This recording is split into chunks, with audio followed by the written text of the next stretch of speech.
two, three, four. 전국구 전국구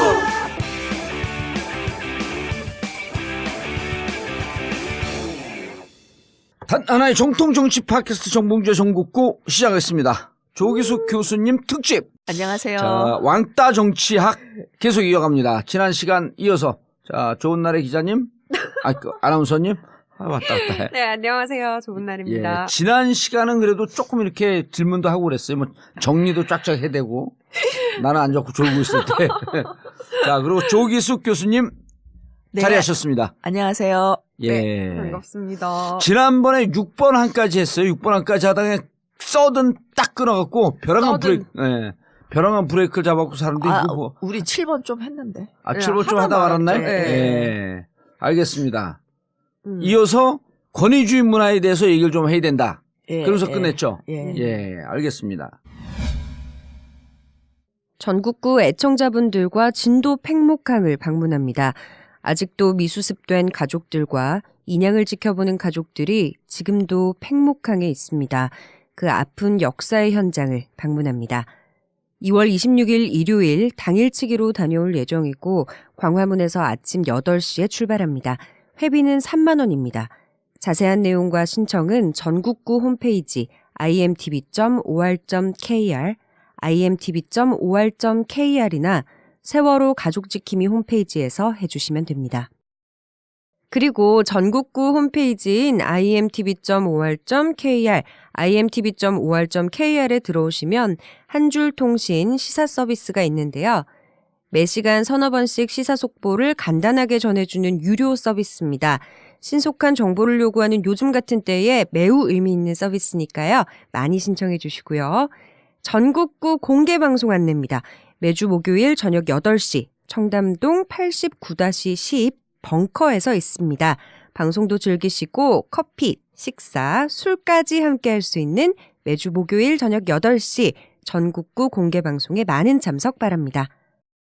그리고 청담동 벙커 대관 문의나 전국구 광고 문의는 02-948-1519, 02-948-1519로 해주시기 바라겠습니다. 단 하나의 정통 정치 팟캐스트 정봉주의 전국구. 벌써 3년째를 맞이합니다. 최악의 정치 상황에서도 꾸준히 버틸 수 있었던 것은 바로 여러분들의 고마운 후원 덕분입니다. 여러분들의 후원으로 만들어지는 정봉주의 전국구. 전국구의 진정한 주인은 바로 청취자 여러분입니다. 전국구 후원 안내입니다. 팟빵 전국구 홈페이지 자발적 유료 배너를 클릭하시거나 정기 후원 1877-1828, 1877-1828로 전화 주십시오. 여러분의 후원에 깊은 감사를 드립니다.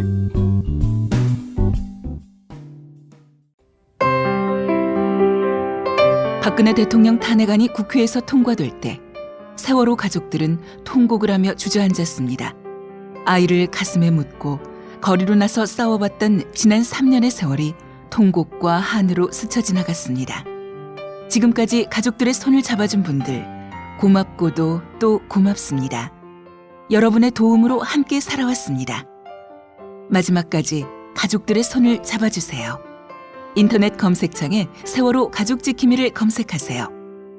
여러분 한 분 한 분의 고마운 관심과 후원으로 가족들이 버텨나가고 있습니다. 세월호 가족지킴이.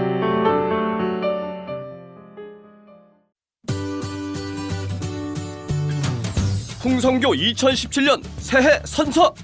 하나, 풍성교를 통해 머리가 났다는 주장을 절대 신뢰한다. 둘, 눈팅만 하지 말고 풍성교를 즉시 실천한다. 셋, 반드시 풍성해진다.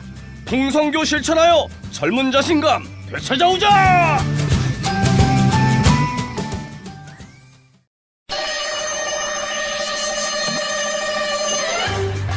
전국구 에어컨. 사무실, 업소, 빌딩, 관공서, 냉난방이 필요한 그 어디에나 전국구 에어컨. 제품 선정, 설계부터 시공까지, 그리고 에어컨 세척까지 전국구 에어컨 031-403-2331 031-403-2331 검색창에서 전국구 에어컨을 검색해 주세요.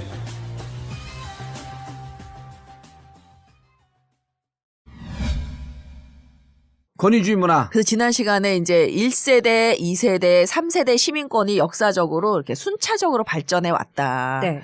근데 우리 사회는 2세대 진보를 주장했던 그 진보 세력이 집권도 해보기 전에 그러니까 이제 외국 같은 경우에는 그 과거의 그 보수, 진보 이렇게 집권을 하면서 이 역사가 발전해 왔는데 한 네. 200년 동안 우리는 이제 너무 짧은 시간에 발전하다 보니까 그 구좌파 20세기 좌파들이 집권도 해보기 전에 노무현이 그냥 갑자기 들어온 거예요. 근데 이 신좌파 딱 들어쓴 거지. 예, 아하. 들어왔는데 이들을 구좌파들은 어떻게 봤냐면 저 19세기 자유주의자다 이렇게 본 거예요. 근데 19세기 자유주의는 경제 문제에 있어서 굉장히 보수적이에요. 사유재산을 지키기 위해서 참정권을 얻은 예. 사람들이니까. 근데 이 노무현은 경제 문제에 이렇게 보수적이지 않았다는 거예요. 상당히 복지도 많이 했고 뭐 의료보험도 상당히 좋게 예. 만들었고 또 그 무슨 그 민영화 뭐 KTX 민영화라든지 이런 거 다 반대하셨거든요. 예. 그러니까 뭐 왼쪽 깜빡이 켜고 우회전했다고 하기에는 이게 조금 설명이 안 되는 거예요. 그 민영화에 반대한 건 이거는 분명히 공공 영역을 강화한 이거는 그렇죠. 그 구좌파랑 비슷해 보이거든요. 예. 그러니까 도대체 이게 뭐냐. 그 노무현 대통령도 스스로 신좌파라는 걸 본인이 모르고 돌아가셨어요. 아하. 왜냐면 저도 노무현 정부가 그랬어요? 자유주의 개혁 세력이라고 생각을 했는데 대통령 돌아가시고 나서 제가 연구를 하다 보니까 이게 딱 신잡한 거예요. 그 노사모가 개인주의적이고 탈물질주의적이고 이 서구의 68 세대를 그대로 문화적으로 빼어 닮은 게 이게 딱 신잡하고. 서구에선 신좌파 개념이 일찍이 자리를 잡고 있었잖아요. 그렇죠. 근데 이제 제가 거기에 별로 관심을 안 뒀던 거죠. 우리랑은 먼 얘기라고 생각을 했었지 이렇게 빨리 올 줄 몰랐는데 기본적으로 이 신좌파가 오게 된 거는 경제적 풍요. 그러니까 경제적 어려움을, 그러니까 물질주의라는 건 뭐냐면 물질이 중요한 세대잖아요. 네. 이 세대는 경제적 풍요를 경험하지 못한 사람은 어렸을 때 경제적 풍요를 경험하지 못하면 아무리 잘 살아도 쥐어짜요. 경제적으로. 제가 늘 얘기하는 게 문화란 어쩔 수 없다. 예, 예. 그러니까 저는 결혼할 때 양쪽 문화가 좀 비슷하지 않으면 참 갈등이 많다라고 결혼 생활을 해보니까 느끼게 되는데 이게요, 먹고 사는 게 어려우면 문화가 그렇게 중요하지가 않아요. 근데 이제 먹고 살만해지니까 네. 문화가 굉장히 중요해진 거예요. 예. 특히 젊은 세대들에게는 68세대, 68혁명 세대들은 이 68혁명이 어떻게 일어났는지를 보면 이게 프랑스 그 대학에서 여학생 기숙사에 남학생들이 못 들어가게 되어 있어요. 네. 밤 12시가 넘으면. 네, 네. 근데 들어가 있다가 누가 걸려요. 그래서 이 학생이 징계를 받거든요. 예. 네. 거기에서 반발하는 시위를 하면서. 정말요? 예, 그러니까 이게 굉장히 윗세대와 이 젊은 세대의 문화적 관점이 틀린 충돌이죠. 거지. 예. 우리가 성인인데 당신들이 뭔데 나를 징계하는 거야. 데이트 권한을. 예, 하면서 그 시위가 어떻게 되냐면은 베트남 전쟁 반전 시위로 맞아. 발전이 되면서 완전히 폭력 시위로 가요. 그래서 이 68 세대가 전 세계적으로 68 혁명이 일어납니다. 프랑스에서 시작한 이 시위가 반전 운동으로 쫙 퍼지면서. 예, 미국으로 건너가고 뭐 독일로 야. 가고 일본으로 가고 그래가지고 이 대학들이 완전히 그 몸살을 앓게 되는 거거든요. 근데 정말 프랑스는 아주 폭력적이었어요. 뭐 예. 버스 불태우고.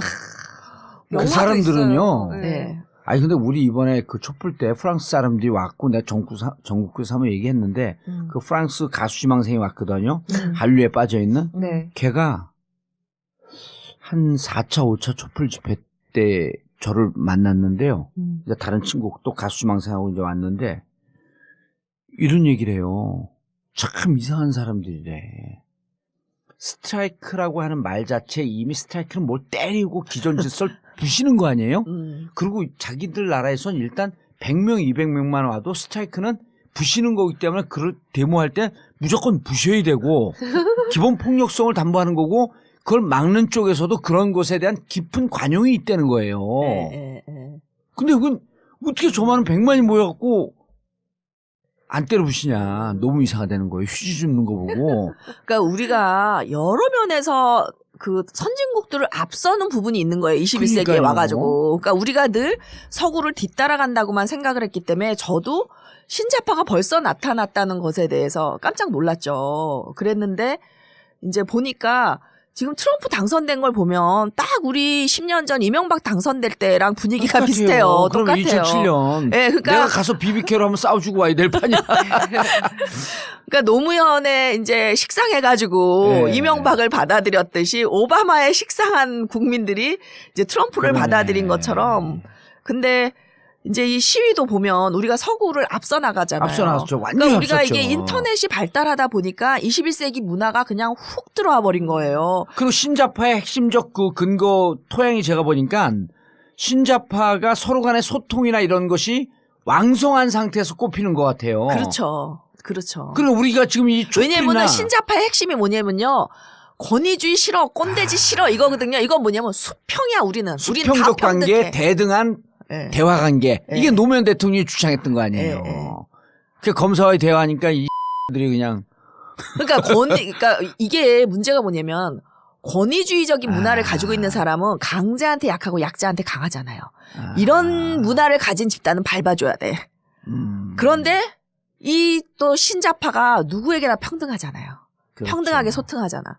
그러니까 이제 자기가 약간 권위주의 문화를 가지고 있었던 사람은 노무현이 저게 대통령이 채신머리 떨어지게 저게 뭐냐라고 욕했으면 자기는 권위주의 문화고 예. 아 노무현 대통령 너무 멋있다. 어떻게 검사랑 저렇게 맞짱을 뜨실 수가 있지? 하면 이게 신자파인 거예요. 저도 신자파네요. 그러면. 저도 신자파네요. 그러니까 이게 이제 20세기는 좌던 우던 문화적으로는 권위주의인 거예요. 예. 기본적으로. 근데 21세기 들어와서는 구자파는 권위, 신자파는 소통과 평등. 탈권위. 탈권위. 그렇죠. 네.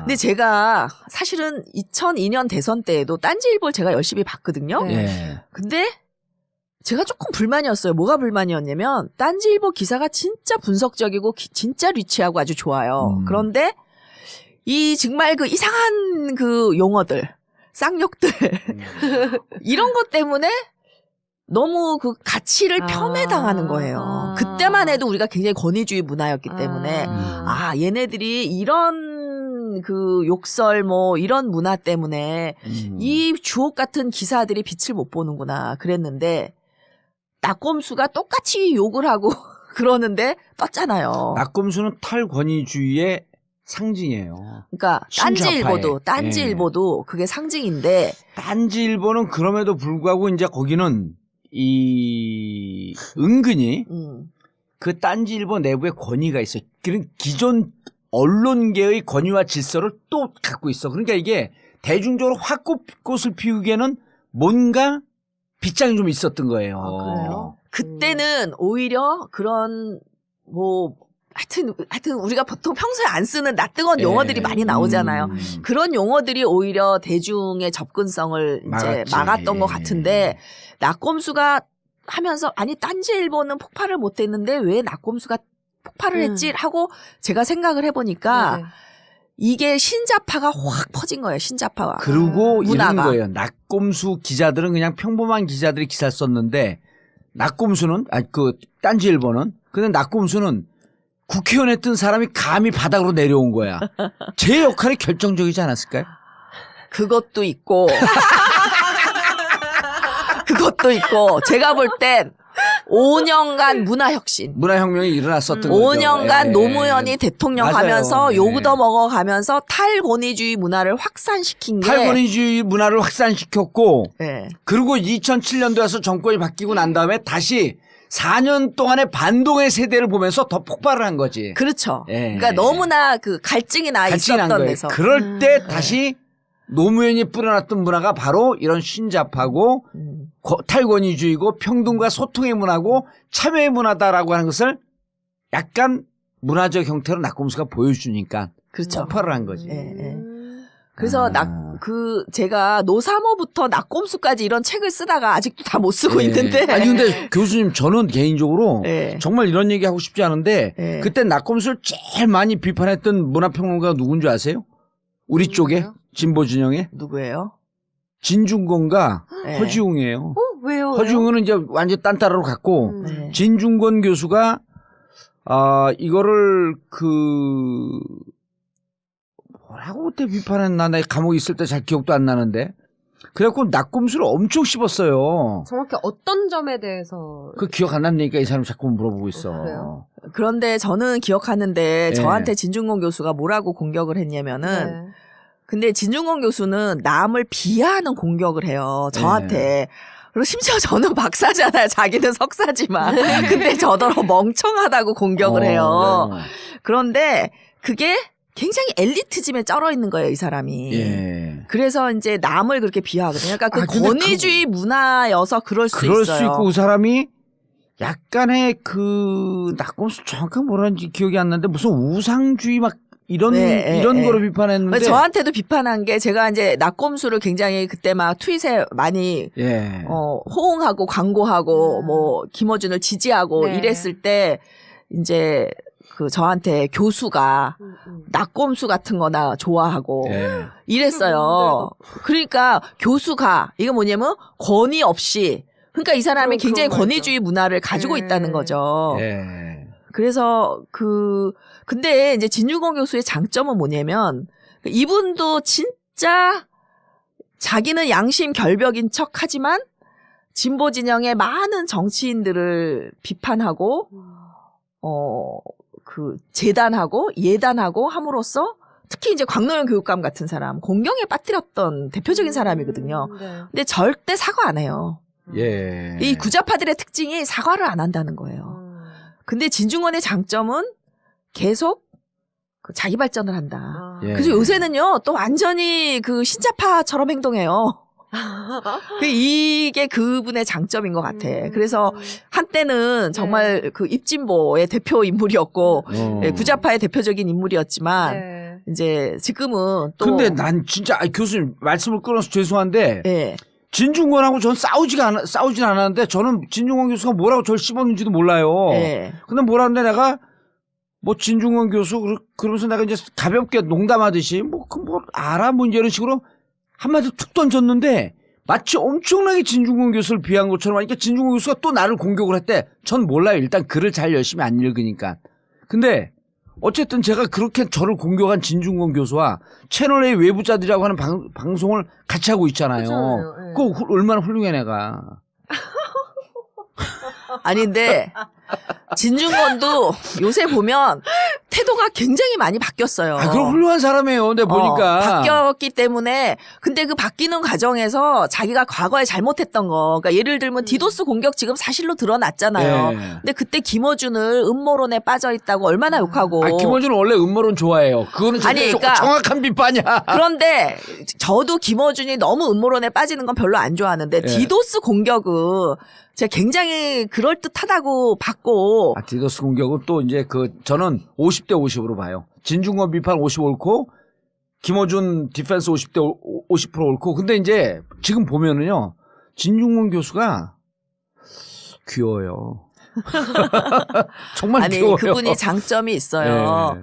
그런데 저는 진짜 허지웅이 용서가 안 돼. 거긴 얘기도 하지 마세요. 재미없어, 교수님. 왜 용서가? 우리가 여기에 이거 편집해보라. 올릴 거리도 안 돼, 걔는. 저는 네. 허지웅이 정치적인 발언을 못하도록 싹을 잘라야 된다고 생각해요. 이번에 또 나와요?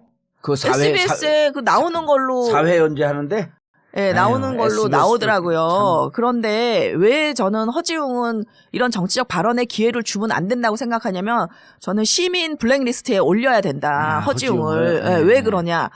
허지웅이 대표적으로 그 일베와 친노가 똑같다라고 주장하는 사람이에요.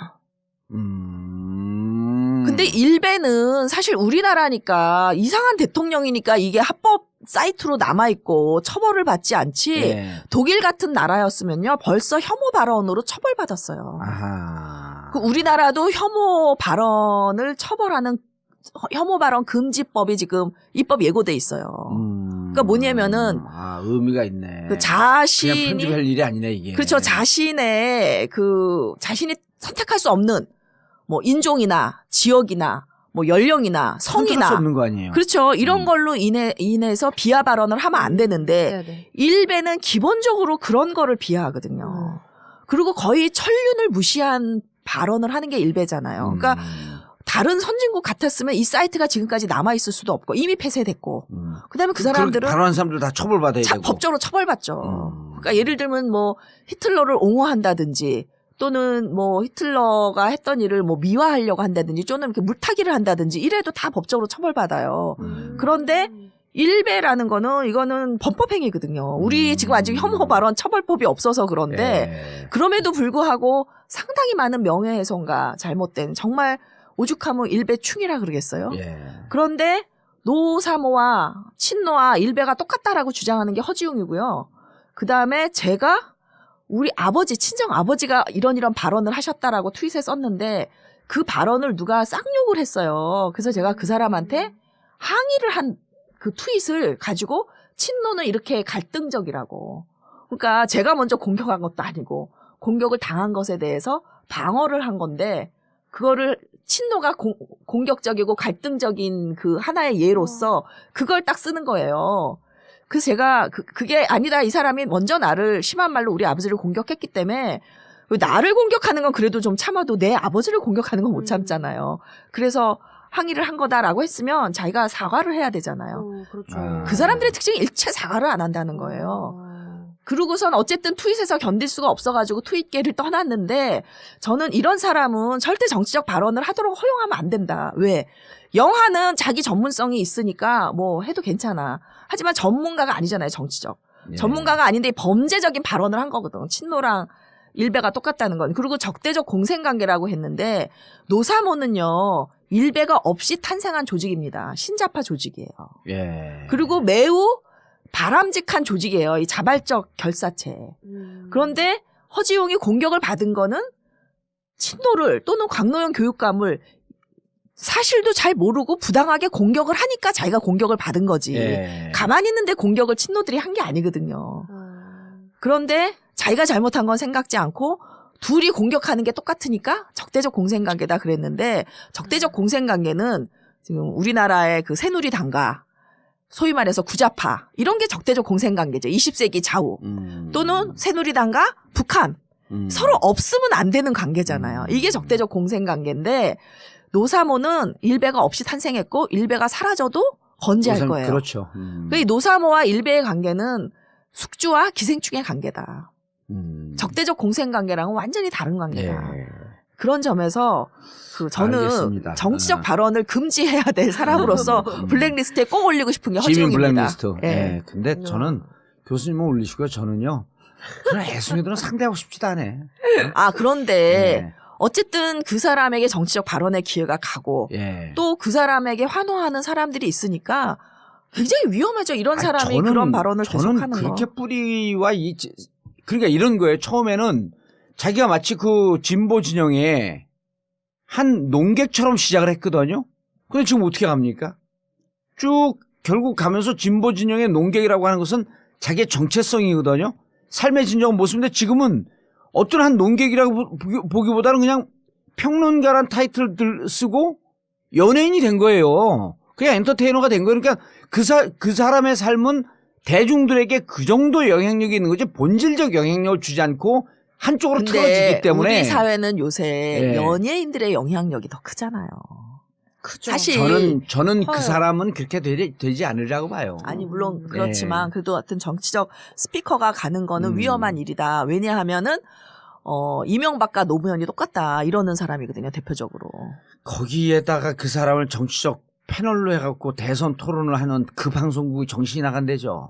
그러니까 그 얘기가 매우 부적절하다는 그 얘기를 방송국이 정신이 나간대지. 하고 싶은 거예요. 그럼요. 알겠습니다. 자, 다음 주제로 넘어가시죠. 한창 얘기하다 보니까 뭐 어떤 얘기하고 있었죠? 아니, 그래서 이제 문화에 대해서 얘기를 한 문화 거죠. 얘기를 한 건데 왜 그러면은 진중권이 과거에 그런 문화를 보였냐 하는 건데 그게 이제 그 구자파들의 특징인데 이 권위주의 시대에는요. 근데 우리가 진중권 교수를 지금 비판하거나 씹는 건 아니잖아요. 아니죠. 얘기해도 되는 거 아니야? 그렇죠. 예. 그러니까 시작이 이제 거기서 된 건데 이 구좌파와 신좌파의 핵심적인 차이점은 문화가 권위주의적이냐 개인주의적이냐라는 차이가 있다는 거고. 그러니까 권위주의적인 거는 어디서 오는 거냐면은 집단주의에서 오는 거예요, 사실. 집단주의 문화에서. 그럼 왜 20세기에는 집단주의 문화였냐? 그러니까 집단끼리 뭉쳐서 이렇게 갈등을 빚었고 물질이 중요했기 때문에 이렇게 위계적인 문화가 있었고. 그리고 우리가 이제 보통 집단주의가 어디가 제일 세요, 이 집단주의 문화가. 군대야. 예. 어떻게 알았어 그거? 군대 갔다 왔어?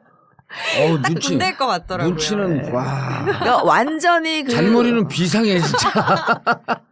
상명하복 예. 이렇잖아요. 우리가 전통 사회를 가보면 우리가 자연재해에 맞서서 먹고 살아야 됐기 때문에 사실 그 마을에 리더가 있으면 일률적으로 복종하는 네. 그런 집단주의 문화가 발전돼 있거든요. 그래서 이 문화가 20세기까지 이어졌던 거죠. 네. 그래서 집단주의 문화는 기본적으로 위계적이고 물질주의를 중시하고 물질주의를 중시한다는 것은 아직 안전하지 않다는 거예요. 물질의 빈곤으로부터 또는 전쟁으로부터 안전하지 않기 때문에 이 물질주의자가 되는 거거든요. 그러니까 이들에게 있어서는 권위주의가 굉장히 중요하고 집단주의가 중요해요. 내 집. 일사불란한 명령체계. 그렇죠. 명령체계. 그러니까 그게 안심이 되고 조직의 일원일 때 안심이 되고.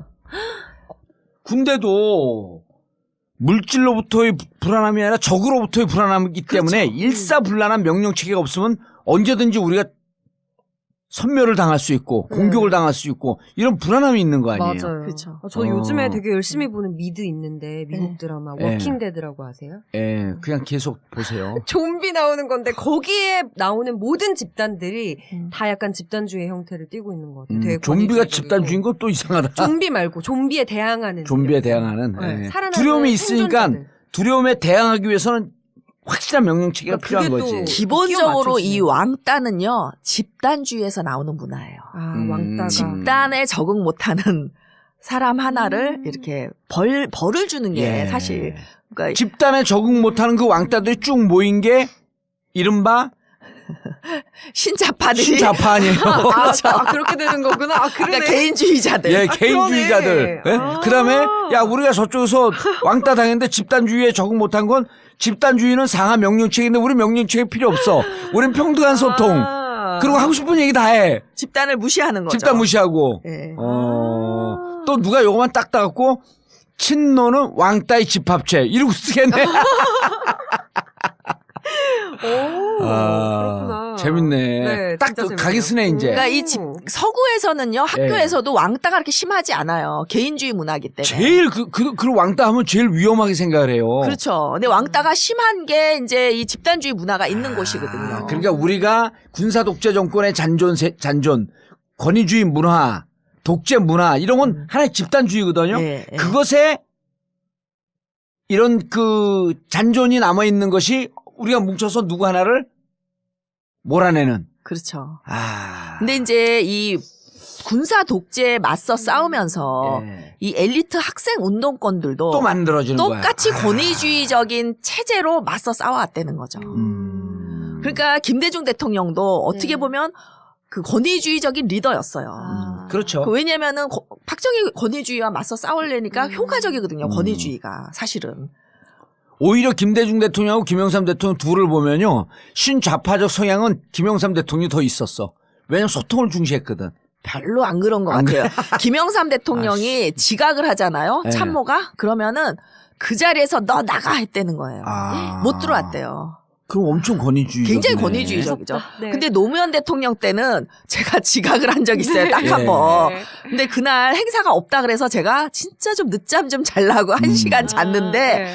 빨리 들어오라고 행사 있다 그래서 갔는데 그게 너무나 중요한 행사였어요. 제가 있어야 되는. 그래서 노무현 대통령과 눈을 마주치지 못하고 엉덩이를 밀고 제가 들어갔다는 거 아니에요. 뒤로. 그래서 딱 앉아서 대통령과 눈이 딱 마주쳤는데 네. 대통령이 빵긋 웃으시는 거예요. 저는 화내실 줄 알았어요. 그건 권위주의 문화네요. 화내는 건 일종의. 그렇죠. 근데 그 무안에해서 제가 고개도 못 들고 엉덩이를 밀고 들어가서 딱 들었는데 대통령과 눈이 딱 마주쳤는데 빵긋 웃으시는 거는 괜찮아. 지가 갈 수도 있지. 이런 네. 문화잖아요. 네. 그러니까 노무현 대통령은 진짜 타인에게 그 인자했거든요. 그리고 그러니까 불의에는 공적인 일에 굉장히 분노했지만 사적으로는 너무 엄격함이 없으셨어요. 다 이해하고 다 용서해. 그러니까 그게 살아보면요. 네.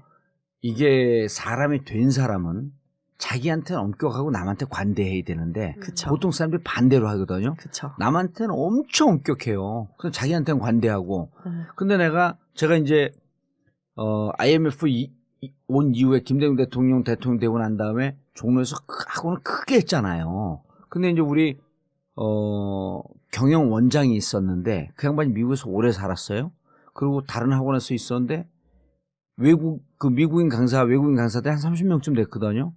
근데 이놈들이 꼭 회화 시간에 보면 5분 이렇게 한국에서 잘못 배워갖고 5분 막 이렇게 늦어요. 그럼 늦어 수업을 늦게 들어가. 네. 그 학생들한테 컴플레인 오면 저는 불러갖고 그냥 바로 깼거든요. 인정을 안 하면서 because of traffic. 꼭 다른 탓이래요. 뭐 because of 워치가 안 울렸다는 거예요. 아니 자기가 잘못한 거 아니고 그래서 난 막 야단치는데 우리 그 미국에서 오래 살았던 그 원장이 딱 불러서 뭐라 그러냐면 야, 너 한국에 살기 힘들지? 문화가 틀려서. 그 교통체증 엄청 심하지? 어? 근데 너 잘한다고 소문이 많더라. 그리고 앞으로 20-30분 칭찬하다가 마지막에 그래도 교실에는 on time 제때 들어갈 수 있도록 노력을 하라. 그럼 걔들이 얼굴 빨개지는 거예요. 미안해갖고. 그걸 보고 내가 정말 많이 느꼈어요.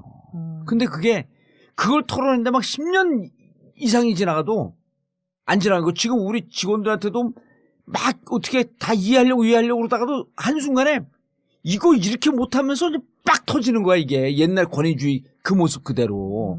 이걸 털어내니까 그러니까 구자파적 본질이 그대로 있는 거예요. 안 털어지는 거야 잘.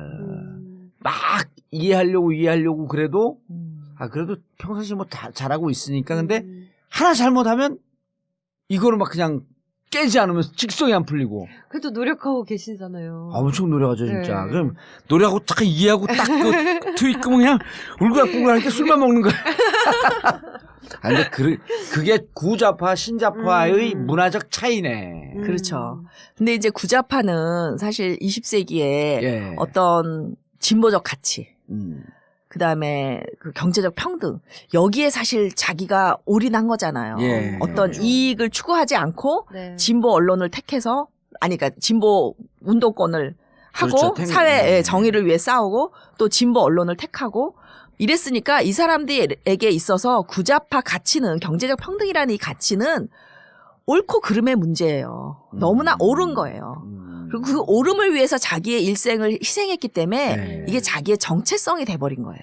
아. 근데 자기가 틀렸다는 거를 인정하는 건 자기 정체성을 부정하는 거기 때문에 인정하기가 쉽지가 않아요. 그러니까 신자파들은 너 뭐 잘못했어 그러면은, 개인주의자들은요 내 정체성이 아니야. 그거는 내 말 읽고 내 행동일 뿐이야. 나가 아니야. 그렇기 때문에 뭐 잘못했어 그러면 그래요 죄송합니다 이게 쉽게 돼요.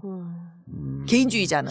네. 아니 이 구와 신이 막 섞여 있는 것 같아. 아니 정체성 몰라. 섞여 있을 수 있어. 왜냐면은 연배가 네. 섞여 있을 연배예요. 그리고 근데 우리 또래들 만나면 엄청 권위적이에요. 운동권도 그 민주동문회 가잖아요. 네, 그럼 이미 그들과 나는 문화적 차이가 20년이 벌어져 있어.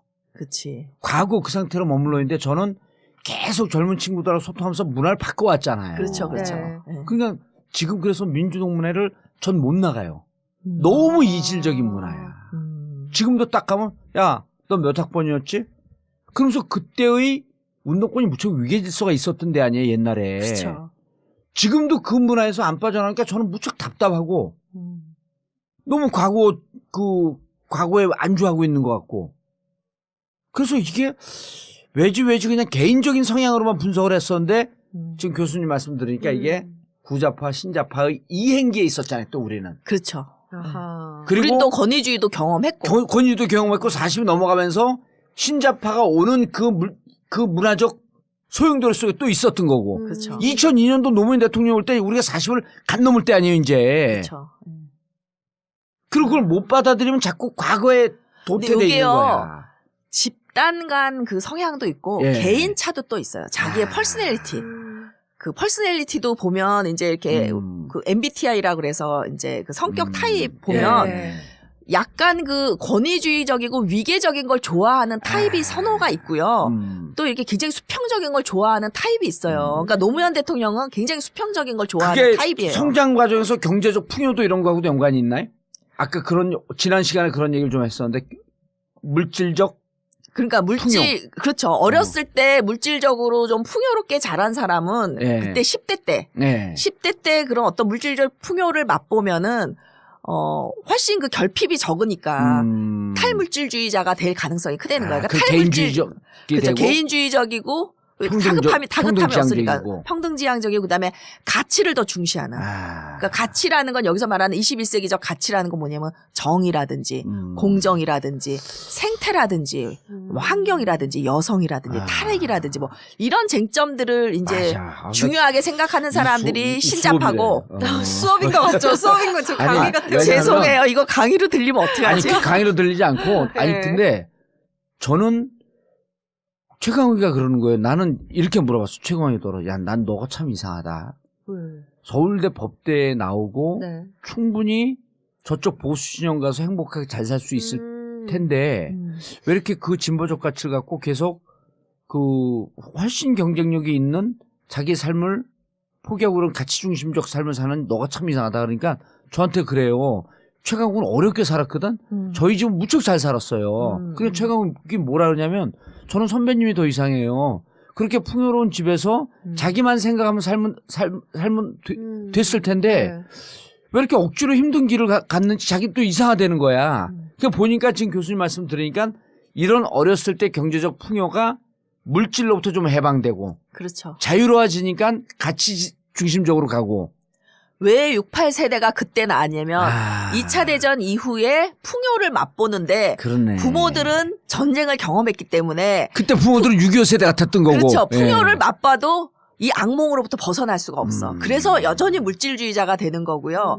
이제 이들의 자녀들은 풍요를 맛봤기 때문에 좌파로 가는 거고. 물질은 별로 중요하지가 아. 않아. 그러니까 자기가 잘 살았든 어렸을 때 못 살았든 그러니까 최강욱 변호사 같은 경우가 어려웠는데 이렇게 가치를 중시했다. 이게 훨씬 훌륭한 거죠. 그렇죠. 그러니까 그 정희 언니 같은 경우에는 자연스러워요. 자연스러운 거야. 물질로부터 자유로웠기 때문에 네. 별로 이런 거에 대해서 결핍, 강박관념이 없고 그리고 자연스럽게 신자파로 갈 수 있었는데 최강욱 같은 경우는 엄청 권위적일 수 있는데 보니까 아이들한테도 무척 자유로워요.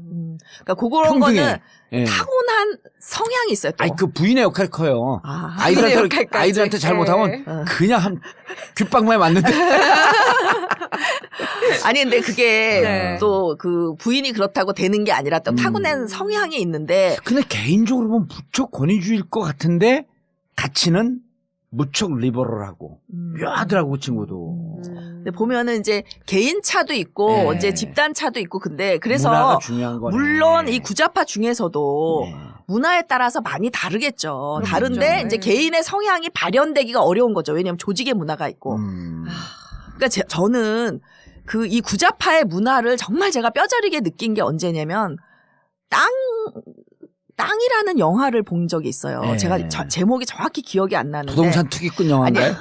저는 제가 이게 농사 짓는 거에 관심이 많아서 예. 그 영화를 혼자 보러 갔어요. 네. 땅. 독립영화관. 예. 근데 새 여자의 땅 이야기야. 새 여자의 땅이야. 그래서 나는 그 시골에 가서 이렇게 농사 짓는 여자들 얘기인 줄 알고 네네. 봤는데 이게 민노당 출신 새 2대 출신 대학생들이 이제 농민운동을 하면서 아 국산 영화예요? 예, 우리나라 오. 영화예요. 네. 그 이대 출신 새 여자예요. 오. 가서 민노당 활동을 하면서 농촌에서 이제 교사가 되기도 하고 이게 할머니들하고 전농 운동도 하는 예. 그리고 이제 민노당으로 실제 이제 출마도 하는 어허. 그 얘기인데 저는 그걸 보고 너무너무 많이 울었어요. 왜 울었냐면 거기서 한 여자분이 당선될 가능성이 없죠. 민노당으로서 예. 경상도에 나와서. 경상도에서 또 이 경상도 농민운동을 어디예요? 해요. 내가 살았던 그 지역 같은데. 근데 출마를 하는데 당선될 가능성도 없어. 근데 남편이 당뇨 진단을 받아요. 아하. 근데 남편이 또 실망하니까 어차피 선거는 나가고 나면 또 떨어지면 실망하잖아요. 예. 나가지 말라고 그러는데 내가 나가기 싫다 그래서 어떻게 안 나갈 수가 있냐고. 당이 나가라는데. 제가 그 소리를 듣고요. 이 21세기에 정말 소름이 끼쳤어요. 당이 나가낸다고 남편이 아프고 개인이 절대로 나갈 수 없는 이런 형편인데 나가는 거예요. 그러니까 그 희생의 마음은 너무 아름다운데 우리 문화에선 도저히 이해가 안 가는 거죠. 어찌 보면 도태됐다고 얘기할 수도 있는. 그러니까 좀 끔찍한 거예요. 끔찍한. 다큐멘터리였어요. 예, 다큐 영화였는데 그래서 결국 나가 있는 동안 이 남편이 돌아가세요. 아, 싫어해요? 싫어해요. 그래서 그 개인에게는 이게 도대체 있을 수가 없는 아니, 그럼 불행인데 미대 출신 3명도 연배가 교수님하고 엇비슷한 그 연배들 아닌가? 조금 선배인가? 오히려 저보다 좀 젊은 것 같아요. 왜냐하면 386 운동권 같더라고요. 이야. 그래서 충격이다. 네, 충격이었던 게 저는 이 영화를 도대체 왜 영화를 공개했는지 모르겠어. 아니 근데 그런 삶을 봐야죠. 그 삶이 잘못됐다고 아니 그러니까 할지라도 그들은 이걸 자랑스럽게 공개한 것 같은데 제가 볼 때는 너무나 문화적 충격이었고 그러니까 그 세 분은 너무 아름다워. 그 개인의 삶을 어려서부터 그 농민운동으로 정말 늙어서까지 그렇게 당에 헌신하고 이게 너무 아름다운데 제3자가 볼 때는 정말 이거는 이게 도대체 뭐야? 말이 안 되는 거예요. 그러니까 저는 딱 중간에 있잖아요. 네. 이들의 마음도 이해하고 신세대의 마음도 이해하는 딱 중간에 있으니까 우는 거 외에는 할 일이 없더라고. 예. 정말 너무너무 영화 끝까지 보고도 너무너무 마음이 안 좋았는데 그게 정말 이 구좌파와 신좌파와의 엄청난 문화 갈등이고 그래서 통합진보당이 만들어질 때 제가 이 과제는 신좌파와 구좌파 사이의 문화적 갈등을 어떻게 극복하느냐 내가 보기엔 못한다. 예. 제가 이미 해산을 예측했다는 거 아닙니까? 아하. 알겠습니다. 뭉칠 때. 예, 교수님. 그게 아니라 예. 해체. 그러니까 해체. 통합진보당이 국민참여당하고 해체 분화될 것이다. 그러니까 통합진보당이 예. 국민참여당계하고 민노당계하고 이렇게 또 이 진보신당 쪽하고 셋이 다 합친 게 예. 통합진보당이었잖아. 근데 그게 결국 그게 분화될 것이다. 분화됐잖아요. 알겠습니다. 광고는 또 듣고 넘어가겠습니다. 영부인 김치. 좋은 재료와 최고의 맛으로 이미 많은 분들의 찬사를 받았습니다. 김치명인 박영자 선생님의 손맛. 전북 진안 고원에서 생산된 100% 국내산 최고급 재료로만 담궈진 영부인 김치. 한 번 드신 분이 다시 찾는 비율이 90%를 넘는 식단의 절대 강자 영부인 김치. 인터넷 검색창에서 영부인 김치를 검색하거나 02-948-1519, 02-948-1519로 주문하세요. IMTV 마켓, imtv.or.kr, imtv.or.kr에서도 구매하실 수 있습니다. 영부인 김치.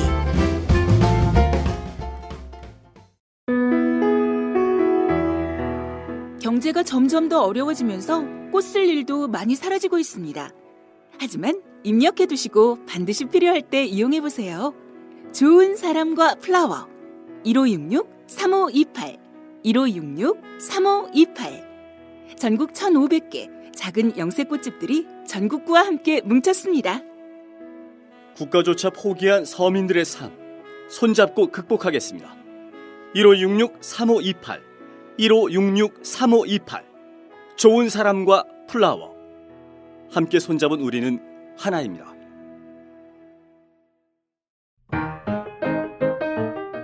이번엔 꼭 정권 교체를 이뤄야 하는데 어떡하지?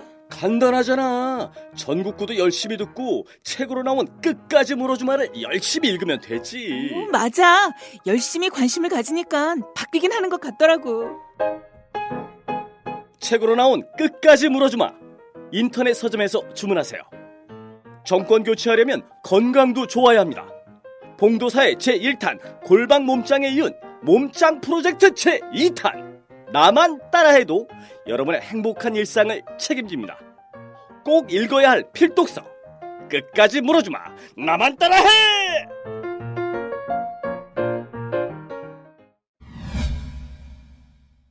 아니 근데 저는 진짜 이 민주동문회 가면 네. 이게 잘 적응이 안 되는 게 네.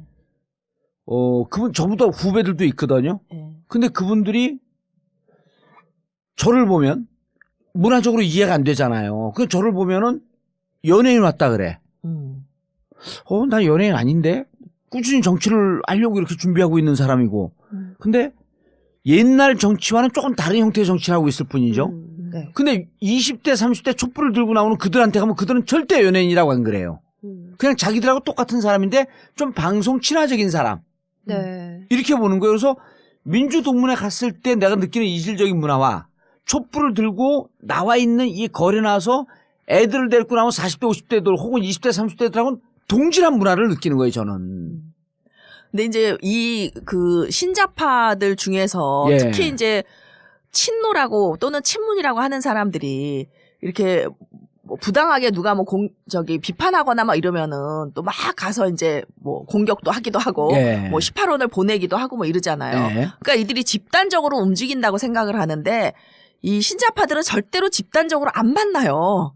그냥 각자 자기가 개인적으로 생각이 되면 그러네. 그냥 각자 하는 거예요. 아니, 그거에 총합으로 모인 게 촛불 아니에요. 그렇죠. 그러니까 이게 근데 이제 그 보수들이 예. 보수도 이제 이 권위주의 문화에서는 구자파랑 비슷한 거예요. 그러니까 보수들이 누가 촛불을 돈을 줬냐.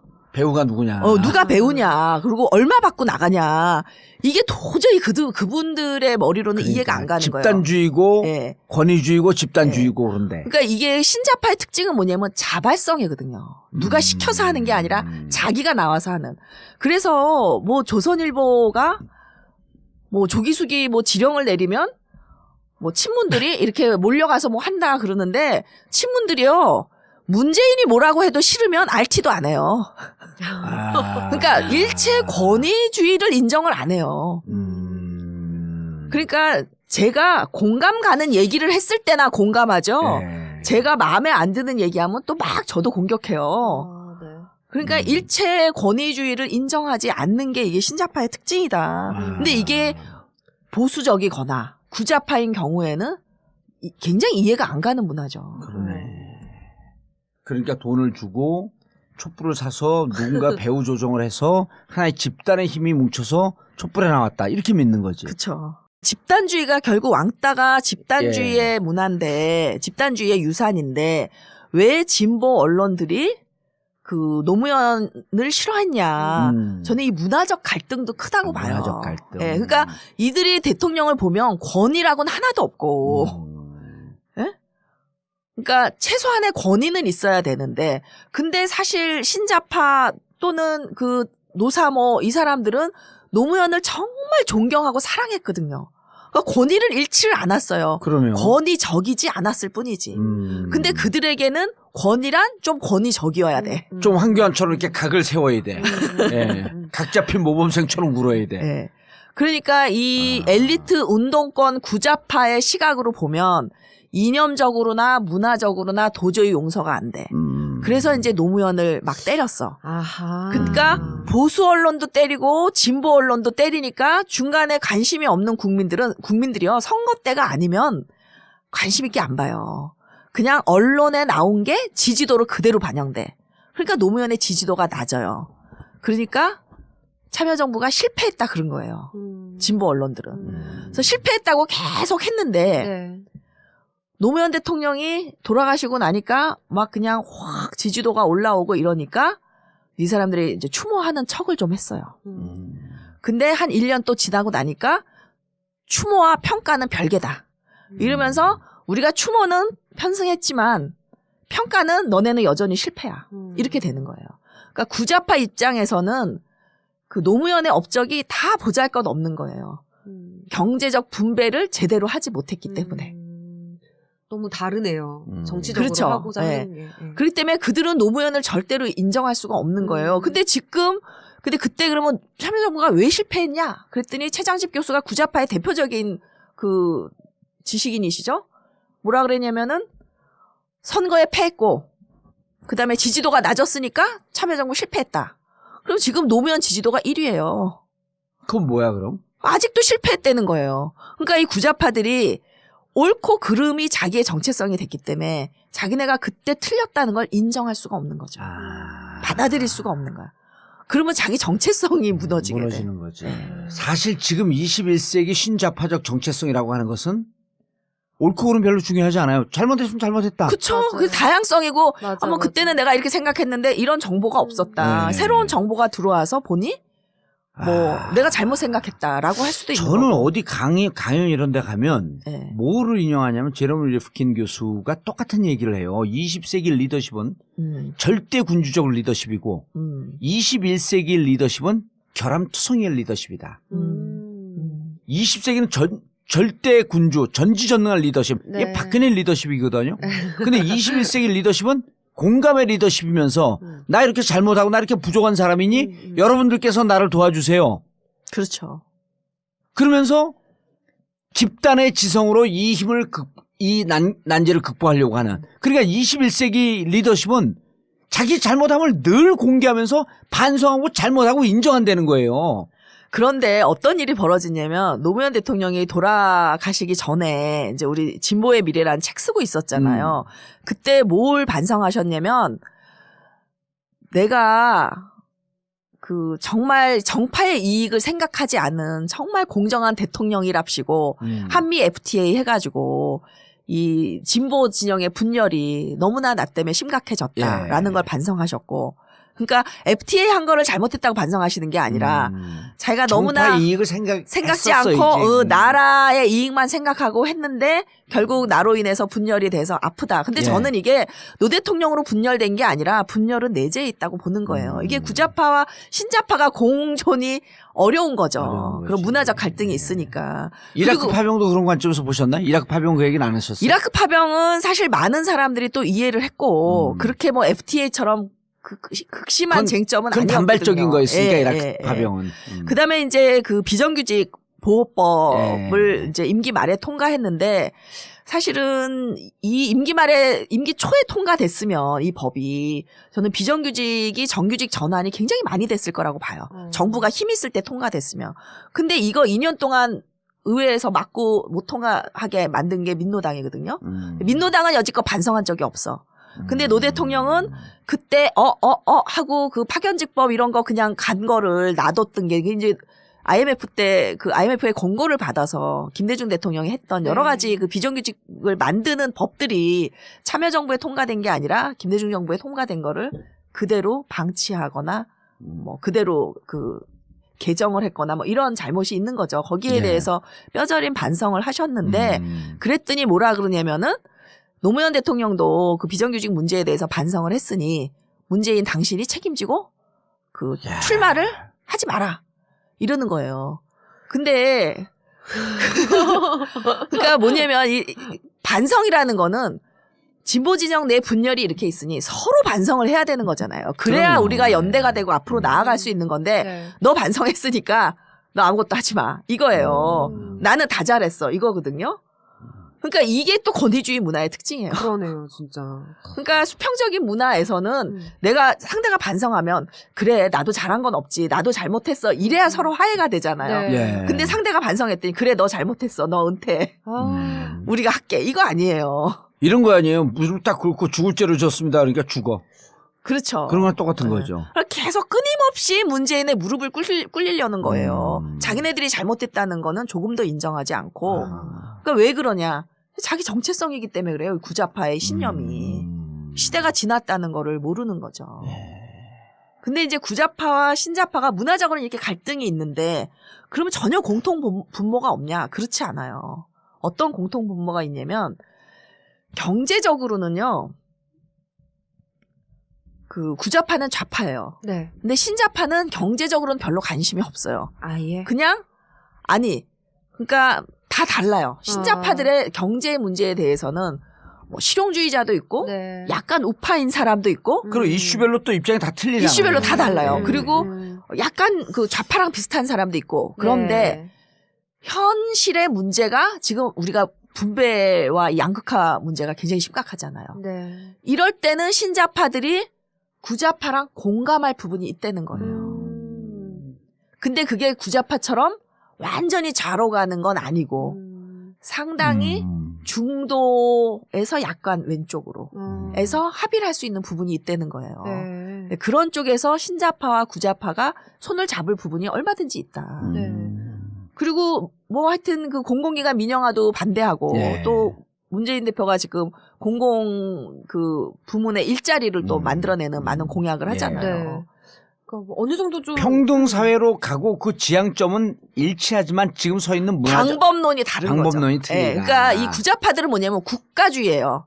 국가가 딱 힘을 가지고 왜 노무현이 그렇게 못했냐, 그러니까 위로부터 아래로 맞아. 쫙 분배를 하지. 대통령이면 대통령으로서 아하. 기본적인 권위가 있어야지. 권력을 줬는데 왜 안 예. 써 이거예요. 네. 그 권력을 심지어 가지고 정 안 되면 계엄령이라도 내려갖고 밀어붙였어야지. 계엄령이라니. 그러니까 네. 딱 국가주의 발상이에요. 난 또 국가가 이 분배와 평등을 할 수 있었는데 안 했다. 그러니까 직무유기를 했다 이렇게 생각하는 거고 노무현 대통령 끊임없이 뭐라 그랬냐면 그 국가의 발전은 국민이 생각하는 만큼 간다. 이게 딱 신자파 논리예요. 야, 나는 국가주의도 또 있나 봐. 난 정체성이 혼란해서 미친놈 같아. 그러니까 우리가 낀 세대라서 그래요. 예. 낀 세대라서. 아니, 끊임없이 변신하고 노력하고 그래도 이게 국가주의적 성향도 있고, 권위주의적 성향은 이제 다 털어낸 것 같은데, 순간순간 개인의 흔적으로 남아있어. 그리고 끊임없이 신자파적 문화와 그런 경향성을 갖고 있어. 가지고 계시고. 이게 혼재돼 있으니까 결국은 세대를 아우르는 지도자가 될 것 같아. 아, 또 요렇게 또. 깜놀. 깜놀. 깜짝 놀랐네. 야.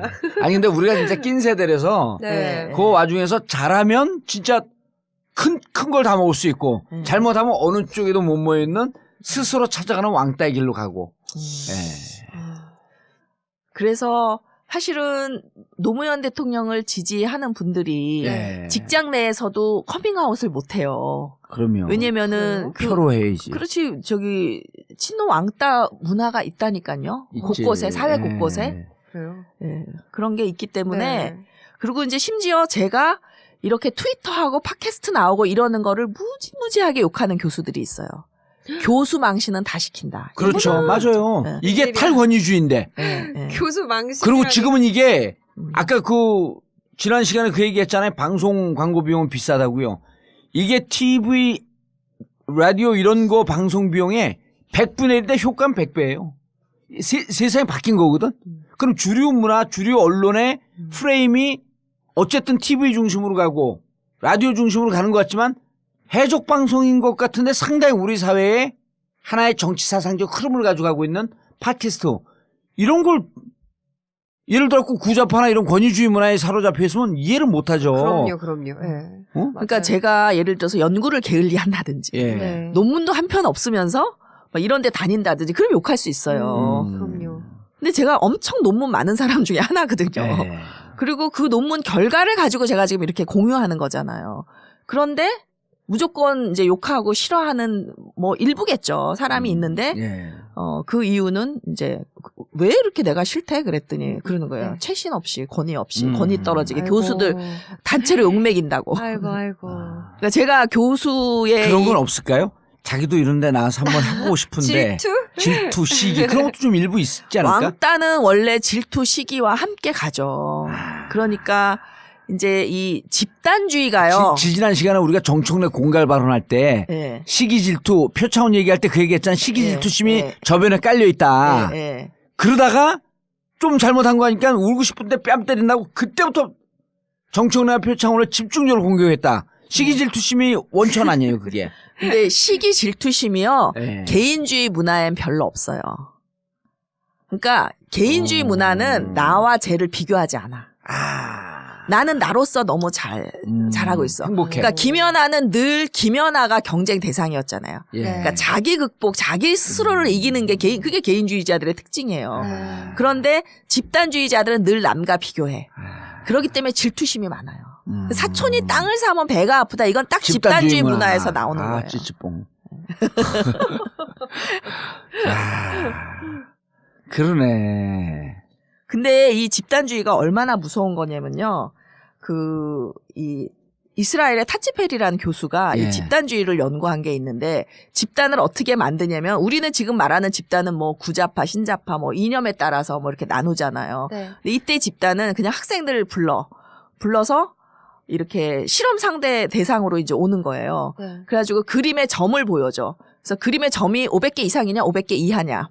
그래서 나는 500개 이상, 나는 500개 이하 이러면은 같은 집단으로 묶는 거예요. 그러니까 정말 임의로 집단을 만들어요. 예. 또는 그림을 두 가지 보여주고 어느 그림이 더 좋으냐. 그럼 나는 이 그림, 나는 이 그림. 자기가 좋아하는 그림대로 만나. 네. 또는 점의 숫자대로 만나. 네. 그렇게 해가지고 이제 자기네 집단 멤버와 상대방 집단 멤버에 대해서 평가를 쓰라래. 평가 점수를 주라 그래요. 그러면은 네. 본능적으로 인간은 집단주의 문화가 이 DNA에 있는 거예요. 네. 자기 집단에 대해서 우호적이고. 자기 집단, 내 집단 호감, 네. 그 외 집단 비호감. 어쩔 수 없는 게 있긴 한 것 같아요. 네. 본능적 네, 부분이 있네. 진짜. 예. 그래서 이렇게 이제 집단주의 문화가 다 조금씩 있는데 네. 우리도 좀 그렇잖아요. 나랑 가까운 사람이면 아무래도 좀 그럼요. 팔이 네. 안으로 굽는 이런 게 있는데 그래서 이제 이 집단주의 문화에서 사실은 그 홀로코스트라는 그 히틀러의 유대인 학살도 네. 나온 거고 그렇죠. 지금 그 트럼프의 이 백인 우월주의 예. 이런 것도 나온 거고 야, 백인 월주로 그렇게 설명하니까 그 히틀러만큼 나쁜 거네. 그렇죠. 아. 네. 그러니까 한건 그 옛날에는 정말 다 죽였는데 지금은 네. 죽이지 못할 뿐이지 맞아. 폭력을 행사하거나 불이익을 주거나 예. 그러니까 그렇게 불이익을 지금도 주면 언론과 이 SNS로 죽이잖아요. 그렇죠. 살벌하게 죽이고 있는 거죠, 지금도. 생명은 살아있지만 그 생명을 사회적으로 매장하려는 그런 시도를 계속하고 있는 건데, 아니, 이민자들 그 공항에 가다 놓은 거는 죽인 거나 그 짧은 시간 안에 죽인 거죠, 그게. 말도 안 되는 거죠. 네. 그래서 예. 이 집단주의가 이 왕따를 만들어내고 그 왕따는 이중잣대를 가지고 있다. 예. 내 집단에는 호의적으로 음. 외 집단에는 비판적으로. 예. 그러니까 만일에 이제 진보 언론이 이런 문화적 차이, 신념의 차이 이런 이유 때문에 그런 것은 아닌지 한번 되돌아보는 기회를 가지면 좋겠다. 예. 그런데 내가 아무리 생각해봐도 나는 아닌 것 같다. 나는 정말 권력에 대해서 비판할 만해서 했다. 라고 생각하면 뭐 그러면 할 수 없는 거고요. 그럼 어떻게 보면은 이제 교수님께서는 진보 언론이 약간 구좌파적인 그런 특성을 띠고 있기 때문에 왕따를 시킨 거다라고 보시는 그러니까 거예요? 노무현에 대해서 실패했다고 주장을 했고 네. 지금은 그렇지 않은 게 증명이 됐음에도 불구하고 여전히 실패했다고. 여전히 자기 하지 잘못을 않고. 인정할 수가 없으니까 왜냐하면 자기 정체성을 훼손할 예. 수가 없으니까 네. 이제 계속 실패했다고 하고 싶으니까 이제 자꾸 문재인한테 그 논조가 문재인한테까지 확산되면서 그렇죠. 실패한 후계자 문재인. 네. 당신은 출마하면 안 돼. 그 좋은 글씨를 계속 더 씌우고 싶어 하는 거고. 계속 이제 그 문재인이 그러니까 거기에 문재인이 그 저는 그러면 이 왕따를 당하는 사람의 책임은 없느냐 저는 있다고 봐요. 그러니까 문재인은 끊임없이 그 프레임에서 시키는 대로 해요. 그러니까 예를 들면 친노를 다 해체하고 친노 없어요 이제 문재인 예. 근처에 그리고 그다음에 이제 친문도 해체. 어허. 선거 지금 그 선대위 만드는데 예. 친문이 지금 거의 없대는 거 아닙니까? 근데 이게 결코 선거 전략으로서 좋은 전략이 아니거든요. 그런데 지금 계속 그렇게 가고 있어요. 시키는 대로. 오히려 그 왕따를 지키면서 니네가 왕따 시킨 대로 만든 난 마이웨이 내 길을 가겠다 이렇게 됐어야 되는 건가? 근데 이게 좀 까리해요. 저도 네. 말할 수가 좀 없는데 네. 마이웨이를 가겠다라고 할 성품이 안 돼. 노무현은 그게 돼. 아니 만약에 정상적인 돌파 방법은 마이웨이인가요? 저는 배우는 중이야 지금. 이게 어느 정도 내가 세력이 있으면 네. 마이웨이가 낫죠. 아. 어느 지금 그렇게 정도 세력이 전폭적으로 있으면. 30 몇 프로의 지지를 받는데도 아직도 맞아요. 마이웨이를 못해요? 근데 이제 개인적인 어떤 근데 성향이 있으니까. 여전히 분열의 가능성이 있으니까. 아. 지금 이제 반노들이 조직적으로 움직이기 때문에 이들이 또 때로 분열을 일으키는데 명분을 주지 않기 위해서 조심하는 것도 있고요. 예. 저는 선거 때는 지금 전략도 나쁘지 않다고 봐요. 선거를 선거 앞두고는. 때는 왜냐면은 지금 올 대선이 파퓰리즘 분위기가 여전히 있다 그랬잖아요. 그러니까 파퓰리즘 분위기는 뭐냐면 기득권에 대한 권위주의적인 사람에 대한 반발이 파퓰리즘이잖아요. 네. 그런데 정말 문재인이 마이웨이를 외치면서 친문 패권을 정말 썼다면은 오히려 지금처럼 이렇게 지지도가 안 모였을 수도 있고 오히려 힐러리처럼 기득권이 될 수도 있죠. 예.